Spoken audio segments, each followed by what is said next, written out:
how do we control the layout by, defining some sizes, like how do we, make the site flexible and at the same time have some shape, if I remember. Yes, yes, exactly. Okay. Okay. So basically, assume if you are building a website, basically assume that you are stacking one brick on top of it and building a wall, nothing else. Okay. If you want something to hang on that wall, after finishing wall, you can, layer it up, layer on the wall. It's like if you finished, if you want something on the wall, a photograph or something, that should stand out of the um, on the wall, you can do it on a layer. Like wall is one layer, your photograph is another layer, right? So if you are building a website, always imagine that you are building a wall with bricks. Okay. So if, and also imagine these bricks are big enough, like some are not even, not consistent, not having consistent sizes. A brick will have big size 200 meters, or brick will have 200 centimeters, or one brick will have 100 centimeters. So each brick have dozen centimeters. So if you are stuck in this scenario of a brick with different sizes, what would you do, Kranti? What would you do? You try to fit in the right brick, right? You plan that brick size. If not, you will cut that brick. Let's say the first row or the first base of that, if the wall size is 300, let's say 3 meters. If you have bricks for 1 meter, bricks, 1 meter bricks, for the base, you will use that bricks, 1 meter brick, 1 meter bricks, and you slice them out a little bit because you want to apply some cement in between, concrete in between, right? So you want to shorten them. You just crop something out of that bricks and use. So the brick itself is the element and content. So in the same width, if you wanted to add some border or concrete, you have to crop out that brick. The just because the brick is 1 meter and you want to pour some concrete in between them, the wall size will not get increased, right? So your wall size is constant. And if you want to place that brick there, and also you want to have that constant and concrete to come in between the bricks, you have to crop your brick. So that's where we are lacking.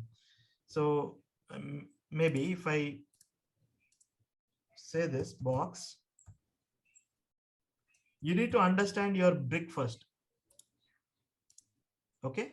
If you come to this section, what is your brick size? How do you decide how do you calculate your brick size? This is your brick. So your brick size consists of your content, your padding, your border, and your margin makes your complete brick size. So if you assume that I only put some content in here, I only assign some width and height, and it's still taking up larger space, and I just put some padding. Padding is inside the element. It should not take up some space. That's not the case. Height and width plus padding plus border plus margin makes up your complete brick size. So if you have a space for 300 pixels, margin plus border plus padding plus height and width should be the 300 pixels, not the width itself 300 pixels. Clear? Yes. Yeah. Then next is, if you, let's say, width 300 pixels, but since this is a block element, it will not allow any element to come between. So I will say display inline block. Now box 2, box 1.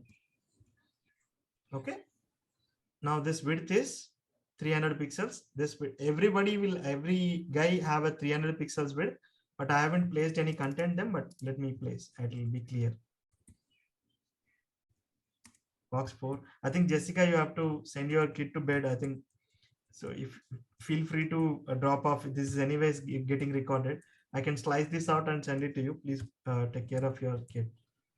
Sorry. Okay, I'll watch for a couple minutes. Okay. Thank you.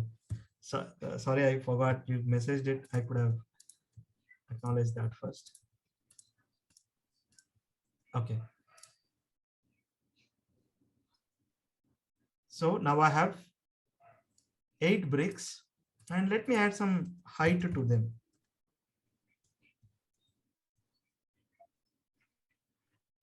Uh, 300 pixels is quite high. 100 pixels, so that I can see them.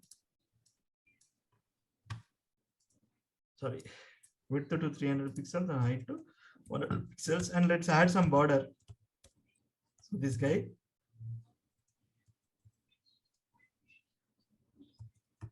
So here is the misconception, guys. If you think now your block is having 1 pixel width, that is not the case. You could see the actual width is 302 pixels. Why so? Because 1 pixel border on the left, 1 pixel border on the right will actually makes up the entire width. So you need to keep in mind. So if you want your div to only occupy 300 pixels, then you should make it 298. Okay. Now you will get the exact size. So take in account. Now, if you want some padding to it, like 6 pixels, now your height is 312 pixels. So now you have to reduce 12 more pixels in the width. Okay. 296 or 286. This will again bring my size to 300 pixels. Okay. And let's say I have a character that is not having an end, that is not having a space. Suppose you end up a situation like this. Okay. What you will do, this is called overflow. The content is overflowing above the block. If you ever come across it, why it is overflowing? Because there is no space in between the word. If there is no space between the word, it will not push that sentence to next line. So it is try to fit in the same line. That is why the content is overflowing. If you wanted to hide that overflow and just don't mess up the design, you can say overflow hidden. So this is not doing anything but overflow hiding. There are other properties to this overflow. How do you handle it? You can set it to overflow scroll. Sorry, are you guys, is it from me? His sound, is it from me or? I think everybody is on mute. I'll just make Jessica's. Okay, Jessica went on mute. That's fine. Now it is, I can make it scroll. Okay. Now it is scroll. So you can control the overflow with this. Okay. Now that's out of the question. Next, what Kranti asked is, what is the minimum width and maximum width?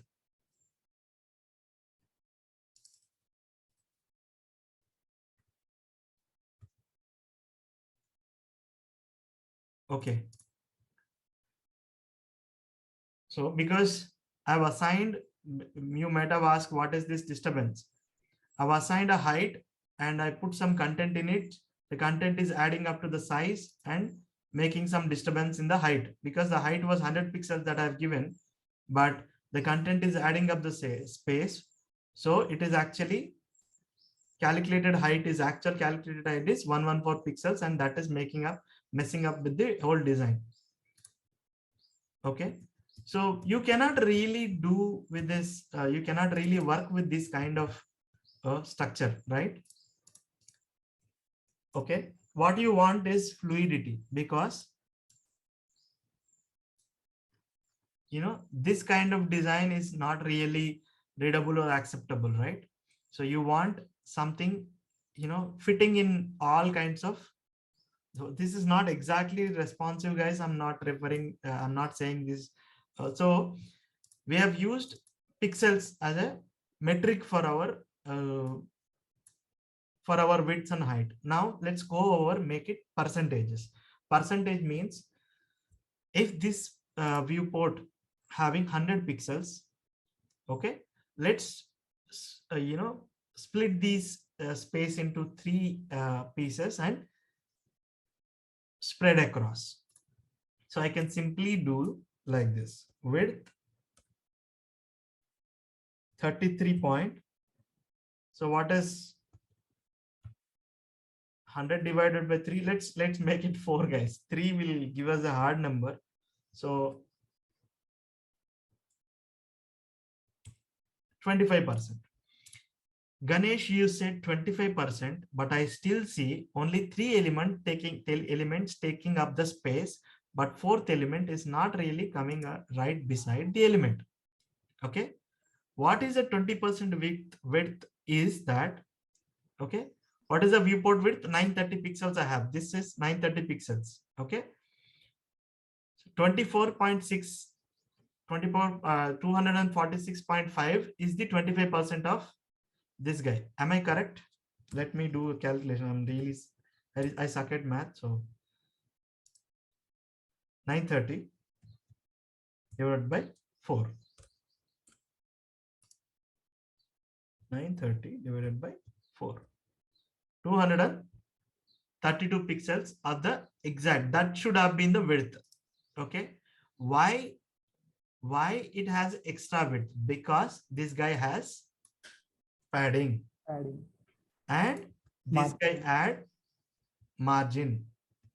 Okay, this guy had the border.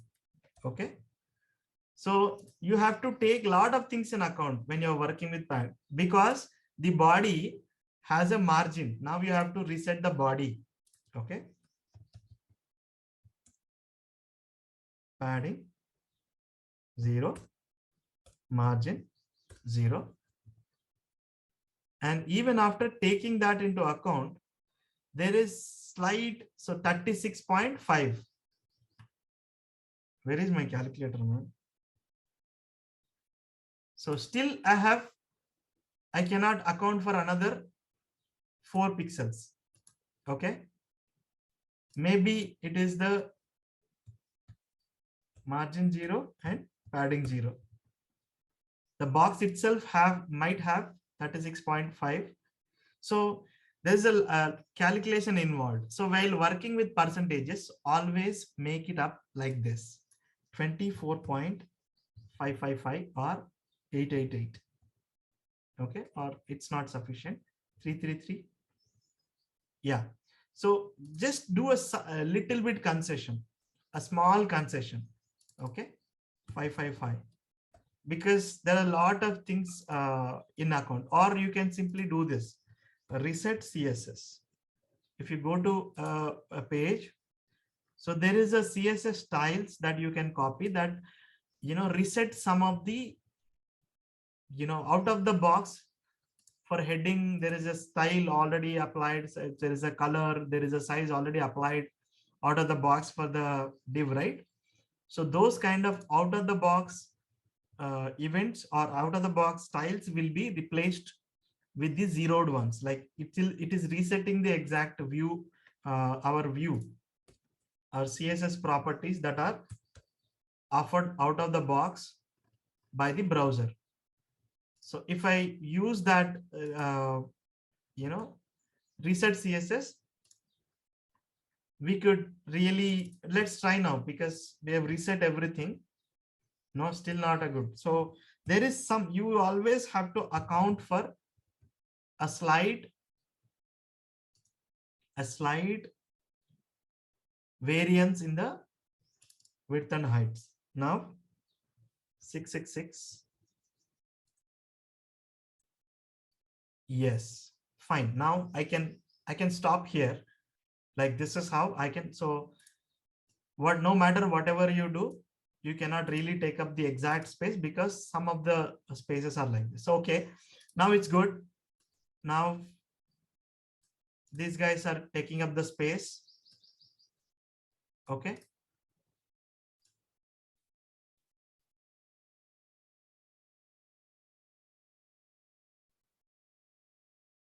See, if I come here, it is going here. So by default, you can presume that put it to 333. Now this will avoid a lot of complexities, and most proven it will work in all the kind of browsers. So let us say now I have 4 sections drawn out already. Okay. I want, so it is shrinking, but you really don't want something to shrink like a logo. Okay. Like you have a logo here and you really want the logo to appear, stand out from your layout. Okay. What you should do, you can say, let me remove this reset CSS. This is not really helping. It's not really a big chunk, but not helping. So you could see there is a slight change with this CSS, and without this CSS, there is a jerk you can observe. If I save this, there is a space adjustment, if you could see. So now if I want this logo, let's say I have a H1 here, or otherwise a paragraph, company logo. And now this logo should have a minimum width. It should not reduce beyond, 100 pixels or 200 pixels or whatever it is. And this logo background color to brown. Okay. And color to white. And I don't really want to shrink this font size. I can increase the font size. Logo will typically have 30 pixels. Okay. I don't want to do this. I really don't want to do that, breaking. The word should not break. So I can find out what is the width, maximum width, what that it will break. So here it is breaking. It can only fit in. So 177 pixels, beyond 177 pixels, this word is breaking and coming to the next line. I can stop that breaking like this. I can say min width 177 pixels. Okay. If I say this element should at least have the minimum width of 176 pixels, not below that, simply not below that. It should not shrink. It should not shrink below beyond 177 pixels. That's the condition I said. So have I saved this? Okay. Min width, it should not shrink beyond that. Is it really shrinking? 177 pixels. Okay, 178. Yeah, 178 is actually, the word is should not be break. So no matter whatever, the rest of the items are shrinking, but this company logo is not shrinking. If you could see, box 5, box 4, everybody is shrinking. But this guy is not shrinking beyond, or you can simply, put to demo 500 pixels. So no matter whatever you do, it will have that minimum width. It will even stop the, browser's resize to that point. So if you have one element that is having a minimum width of 500 pixels, it will stop the resize also at 500 pixels. Got it? Kranti, you got your answer here? Yes. Okay. And same way, we have maximum width. Okay. What is max width if there is no min width? Now this guy with min width, this guy is taking up, I mean, this is following the rest of the elements like the same style, but we are making this one stand out with minimum of 500 pixels. Minimum, start from 500 pixels. And what is the max width? Max width is no matter whatever the space availability or whatever you do, I mean, whatever the width that is available out there, I just want this element stop growing. I don't want this element to grow beyond a point, and I can set that 200 pixels. Okay. Now, even if my if I have that 10 pixels, I can set 20 pixels. Okay. I have the space available here, but it will not go. It will say, no, no, my guy given me a box and I will only sit in the box. It will become adamant. It will not grow. It will be in the same position no matter what you do. So max width is kind of locking an element from going. Min width is kind of locking an element from shrinking. Max width is kind of not allowing the element grow beyond a particular width or particular metric that you have assigned. You clear, Kranti? Or Ganesh, yeah, I have a doubt in minimum width. yeah. If you give minimum width as some 400 pixels, if you open that particular site in a mobile which has less than that particular width, what if we gonna do? So this is the mobile view. Okay. Okay. Right. So it is min width should give the scrolling in the vertical mode. Okay. It will give the vertical scrolling, minimum width. Okay. It will not stop you or do anything. It will just give a vertical scrolling like this. Sorry, vertical or horizontal. I always have this horizontal scrolling. It will give you a horizontal scrolling. Yeah, I'm getting some messages on Discord. I don't know from whom.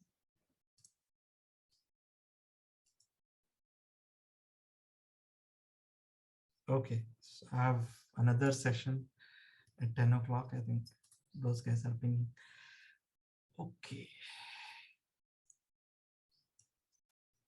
So that is min width and max width. Anything to cover? Okay. So I think CSS metrics, something that I have developed that. Okay. So you have pixels, percentage, and all kinds of metrics. You can use points, picas, inches, quarter millimeters. I don't know. Many of them. Millimeters I know, centimeters I know. PT is this one.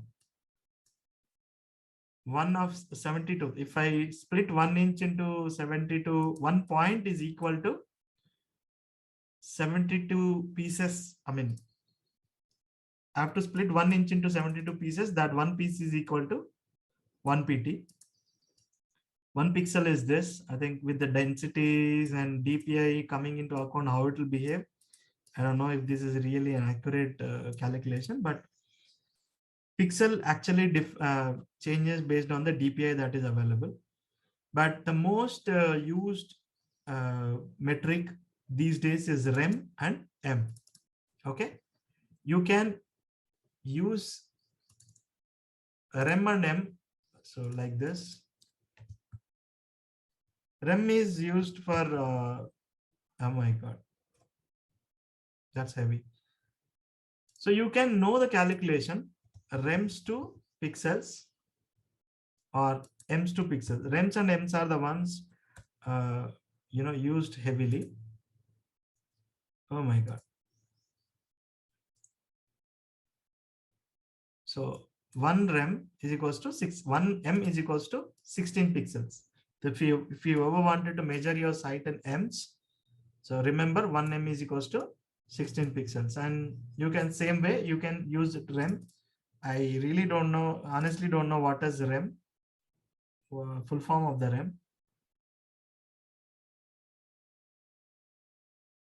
No, this guy not giving this.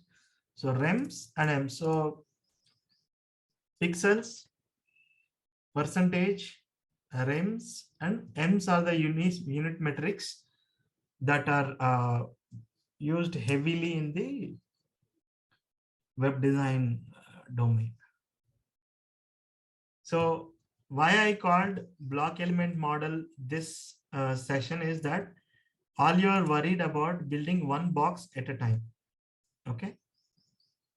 So you have to build your blocks, and then just it's all about build one block and putting one block the others, the others. That's it.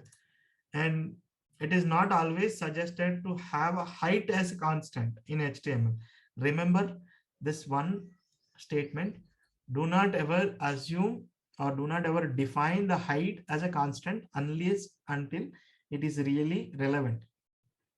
So you can, and for it goes for the width too, but if you are assigning many widths width to many of the elements, you remember your design is going to be out of hands at some point of time.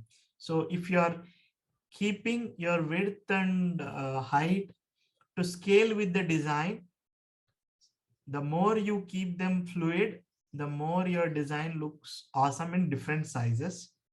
The more you assign pixels and make them constant, the more the design is gonna spoil in different sizes. So that's the one thing. So how do I master that technique of how do I do that? So keep this in mind. First and foremost, you always use container. Okay. And you say dot container. Yeah, Ravi. Yeah, if I don't check any units, by default it will be pixels. Ravi, you are breaking. I really can't hear you. And is it me or anybody? No, it's lagging. Ravi, can you type your message because we really can't hear you?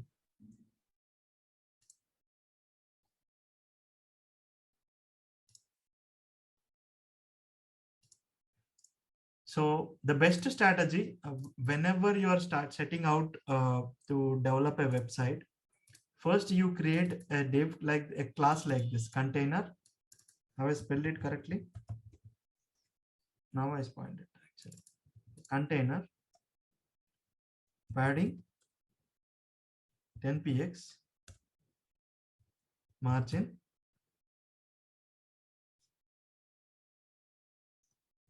0 px minus 10 px.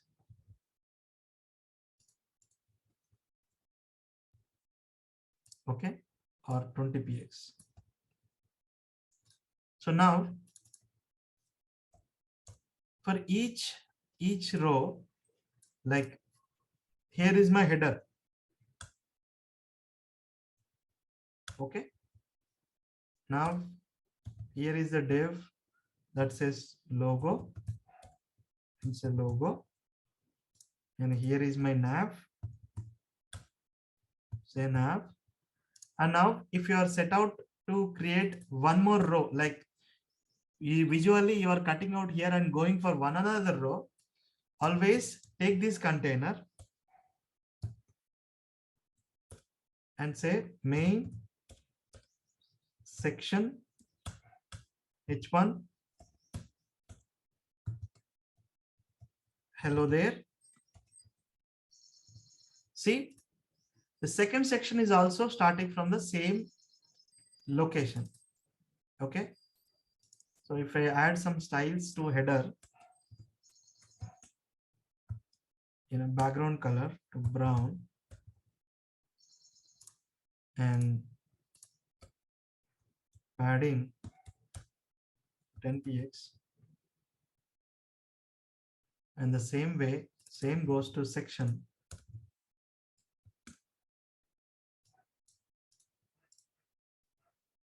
With a different color. Oh my God. I just want a little lighter tone. Okay. So each time you are creating a row in your, if you think that you are creating a next set of elements, always use this. Because if tomorrow you think that this side and this side is not unique, if you don't have a container, control the spacing for each element will be very, very tricky. Okay. So if I wanted to increase this sides, the space around both the sides, you can simply increase.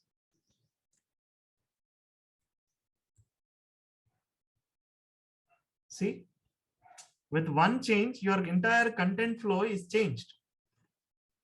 So if you want something, 50%, 20 pixels here, 200 pixels here, only your content should flow from here. You have the control on your, content with only one class.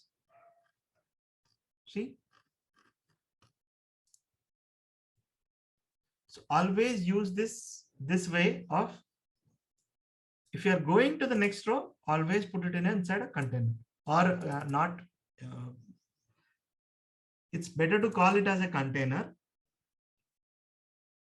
but you can name it whatever you want. You can say row or anything you want, but always for this container, you always set the top and bottom to 0 pixels and set the left and right to something. Okay, if you want 80, there you go. You are not really going and changing the each and every element's padding to have some space around the entire content. You're only changing one container. Have you got this trick, guys? Any questions on this trick?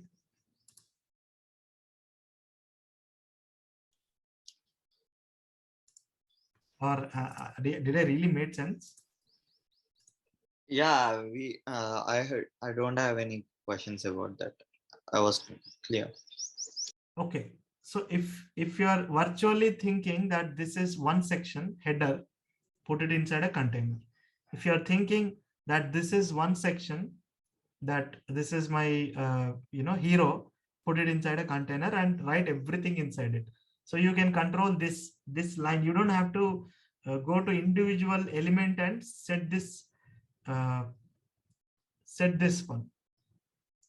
You don't have, the container takes care about starting all your content at same point, like a scale or something.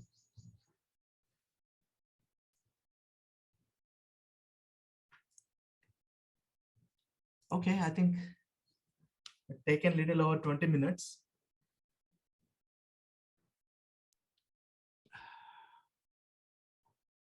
So we gone over block elements.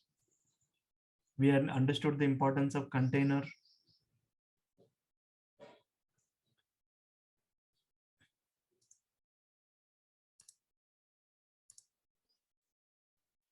I think unless we have any questions, we can call it a day.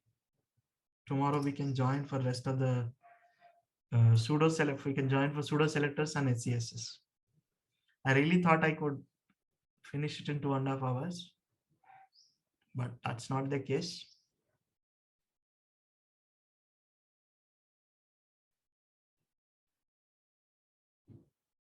Okay, I'm stopping the recording.